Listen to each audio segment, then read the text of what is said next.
Hello everybody, Raven Knight here. So, I for one am sick of live action adaptations of animated movies.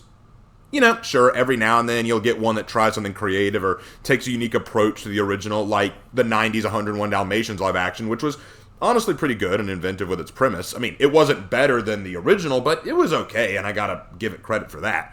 But more often than not, every live action remake or reboot that I've seen has been, at the very best, inferior to the original animated work, and at worst, a complete unstructured, pandering, and hard-to-stomach pile of dog shit.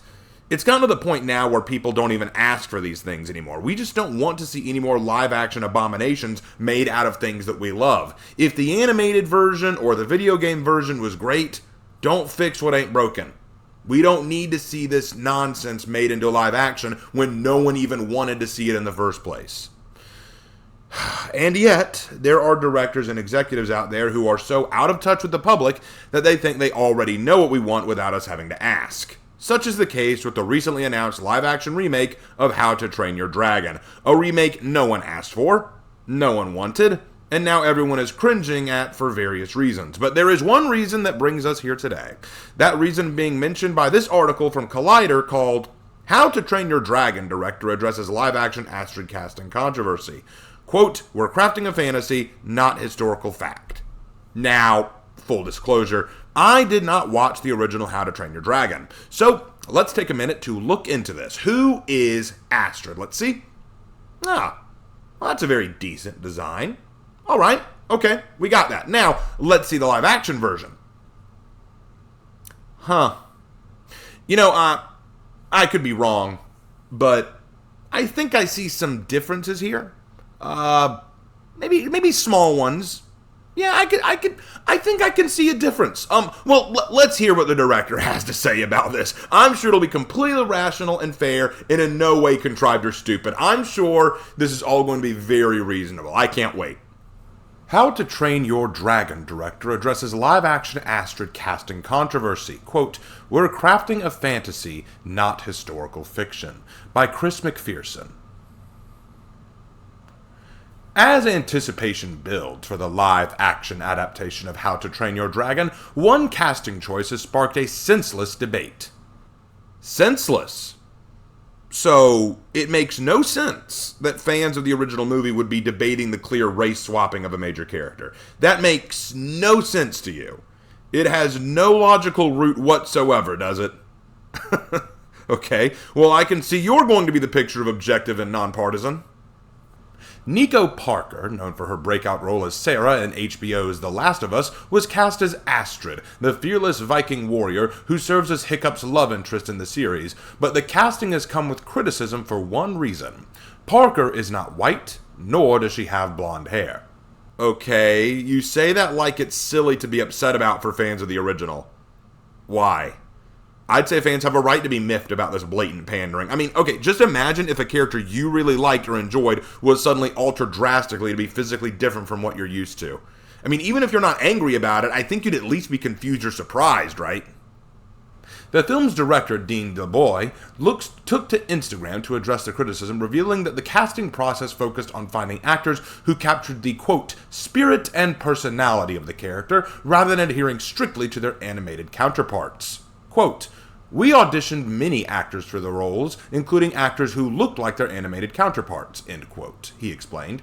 Oh, bullshit. Bull and shit. Take that blatant crap you just shat and put it back in the toilet where it belongs, you absolute liar. As if you couldn't find a white woman who could capture the spirit and personality of Astrid. It's called acting, you simpleton. Yeah, I'm sure there were no white women who auditioned who truly captured the spirit and personality of a fearless Viking warrior woman. Just couldn't happen. Obviously, it was an impossible feat for you to find one. You just had no choice but to go with someone else. Pull the other one. As a matter of fact, guys, later in this article, I guarantee you, he's going to prove beyond a shadow of a doubt that not only did he not try to find someone that looked like Astrid from the original, it was his intention to avoid doing that. Let's see. He went on to explain on how Parker's casting made sense for the story's world building.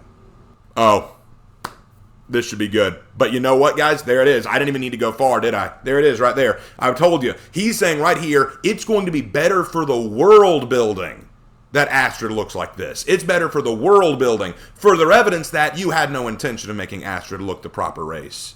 You wanted to race swap, and your excuse is because I was going to build on the world building. But fine, let's hear it. How are you going to do this? Quote, the tribe in this version is made up of descendants of the finest dragon fighters from everywhere the Vikings had ever traveled, which historically was far and wide, Vikings mixed with many cultures. You know, I would explain the historically rocky foundation of this claim, but I don't need to, because what this mook says next makes that entirely meaningless. Still, we're crafting a fantasy, not historical fact. Instead of a completely new tale, we aim to embellish and deepen without abandoning the story that fans love. And there it is, folks. Right there. You heard it here. The ultimate cop-out claim followed by an absolute lie. Here, let's break it all down for you so you can fully understand how little this director actually cares about his audience or being faithful. Firstly, I don't even know why he bothered with that little explanation about how Vikings were far traveled and thus would likely have encountered Africans to have an African woman be Astrid. Because he completely makes that defunct and meaningless by saying after that the famous cop-out phrase, "This isn't historical, it's fantasy." Do you have any idea how detrimental that line is? But you know what? While we're on the subject of historical accuracy, let me go ahead and shoot a hole through your little history lesson on the Vikings. While it is certainly true that the Vikings did travel as far as northern Africa, it was to partake in the Arabic slave trade. Any black woman that they would have taken back was meant to be sold. And further, if you want to argue that she was not a slave meant for capture, then what free-thinking woman living in the Islamic Empire at that time in northern Africa would trade that life for what they would consider to be the life of barbarians and savages of the north? So even if you want to fall back on your historical excuse, it falls flat. But again, why would you? You had to throw up a follow-up defense with, "It's just fantasy." Give me a break. Okay, so back to that point. Here's the reality. Here's the reality, dude. You're right that this is a fantasy. You're totally right. But do you want to know what else this is? It's an adaptation of an existing work. This is not an original story you're telling. And as you said yourself, instead of telling a completely new tale, those are your words, meaning you know that this is a remake and you know there is an original source material that fans are familiar with. A source material that, by the way, no one asked you to take and remake.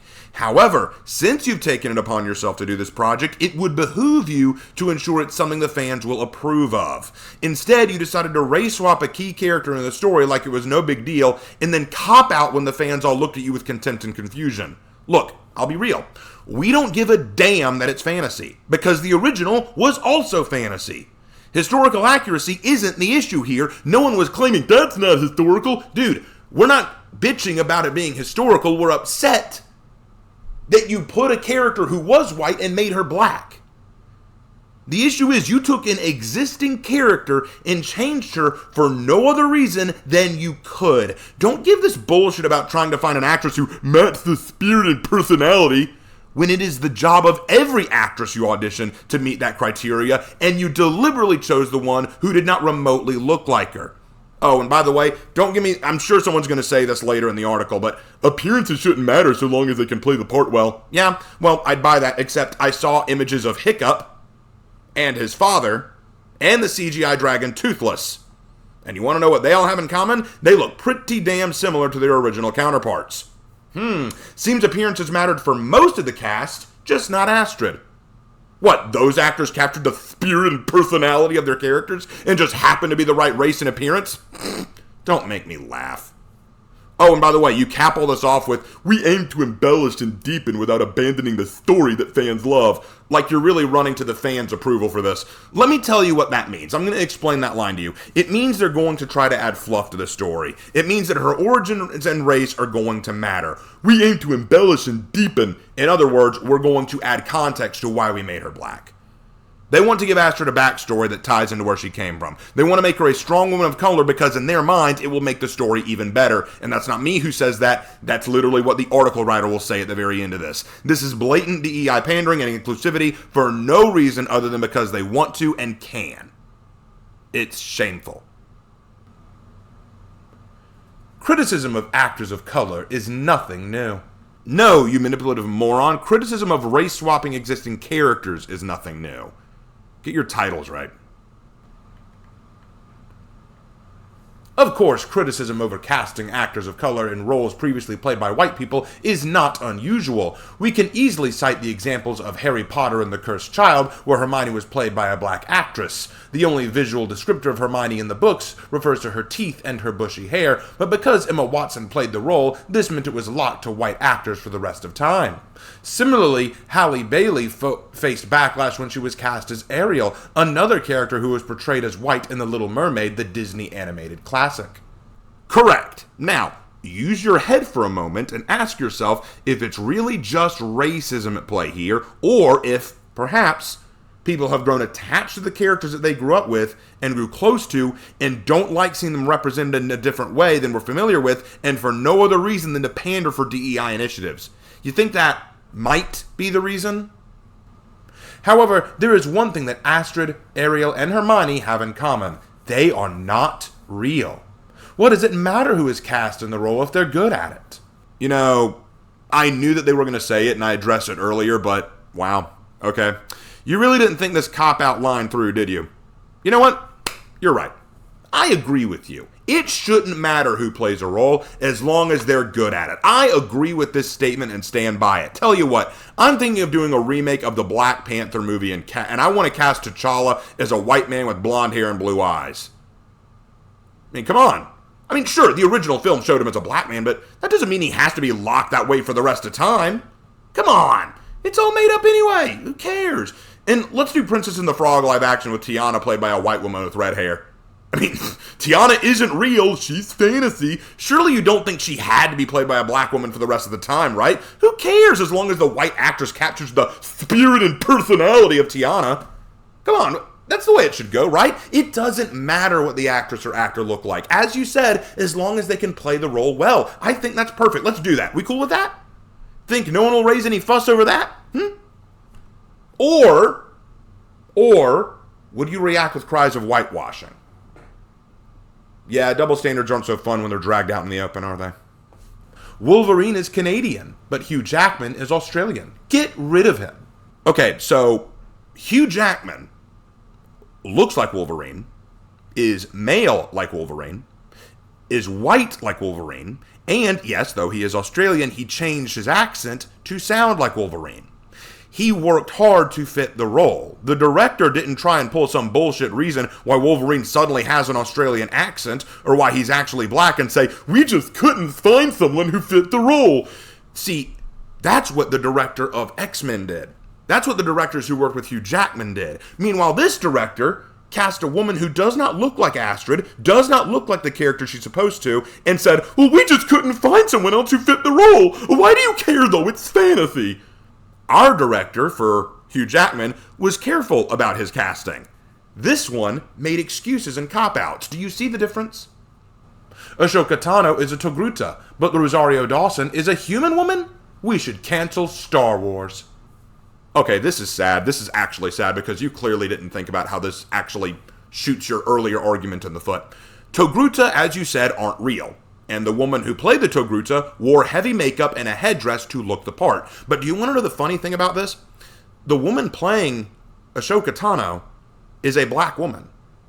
No one got upset over a black woman playing her. No one got upset over a black woman playing Ashoka. Did you notice that? Wait, I thought your title said that people criticizing people of color playing roles is nothing new. But no one complained about Ashoka Tano's actress. Why do you think that is? Is it because, no, I'll tell you why. She went through the effort of looking like the character. She put on makeup. She wore the big headdress. She went out of her way to look like the original character. It's about honoring the original character's design. She did not walk out free of makeup as herself and try to say, I'm the new Ashoka now. Why are you upset? It's all make-believe anyway. No. She went to the trouble of looking like the character. The directors and casters knew that she had to look like the character. That's what we care about. We want to see the original concept honored, respected. Was that done here with Astrid? Do you see the problem here? Do you see how this contradicts your whole thesis? The narrative of a whitewashing now being replaced by the exact opposite is nonsense at best and harmful at worst. Parker will be a tremendous Astrid, and How to Train Your Dragon will be better for her presence. Well, folks, You heard it here. Straight from the horse's diseased, lying, biased mouth. Us complaining about race swapping in film is nonsense and harmful. This actress will be great as Astrid, and the film will be better for her presence. Having Astrid's race swapped will make the film better. Well, okay. Forgive my ignorance, O wise article writer, but I feel I must ask you, why? Why? Is there some reason Parker's performance will be incredible and make the film better? Do you have evidence for this? Have you seen her performance?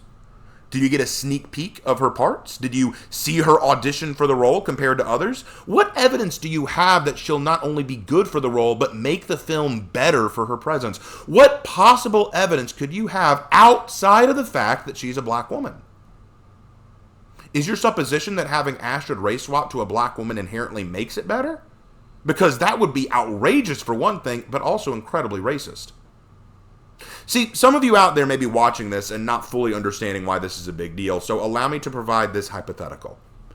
Let's pretend you are a young white woman with blonde hair, fair skin, and you want to become an actress. And you have seen How to Train Your Dragon, you love the movie, and when you hear that they're making a live-action version and they're holding auditions for the part of Astrid, a character you really, really love and look up to because you look so much like her, you are down to do this. You get in touch with your agent, he makes everything happen, you're going in for your audition. You're there, you're excited, you meet a lot of other women who look a lot like Astrid, and you all share your love for the character.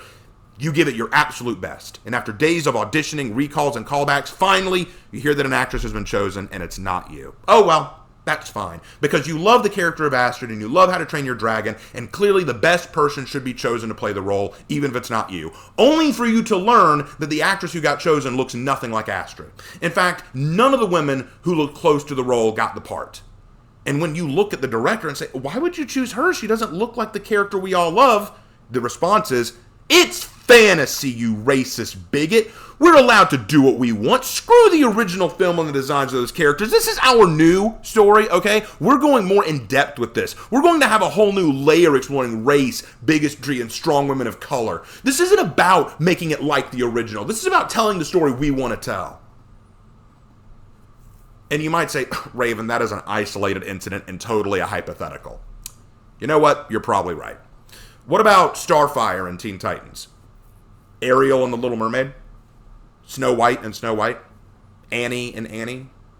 Triss Marigold in The Witcher? Barbara Gordon in Batgirl? Anita in Cruella? Elle from Death Note? I could go on with this, but I think you get my point. It does not matter that they are fictional or fantasy characters. When adapting an existing work with a dedicated fan base, it is your job and duty to deliver an adaptation as close to accurate as you can. Why? Because obviously comparisons will be made by the fans. People are going to look at the original and your project and determine which is a superior product. And going up against a movie this beloved with this big a fan base, you're already fighting an uphill battle. The last thing you want to do is piss off the fans by making a blatant diversion from the original, like changing the race of a main character, and then when met with criticism, you hand wave it aside with, chill guys, it's just fantasy. We're telling a better story this time, guys, with even more deep world building and stuff, so it'll totally make sense. Why is that a problem? Because it only reveals that you had no intention of hiring an actress who looked the part, and you planned it all from the start.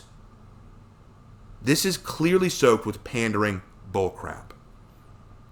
I also want to say this for the record. Bear in mind that if this was an original work, if it was not based on anything at all, or perhaps it's an alternative story taking place in the same universe, just with a new cast, then I don't think anyone would care about a black actress in the movie.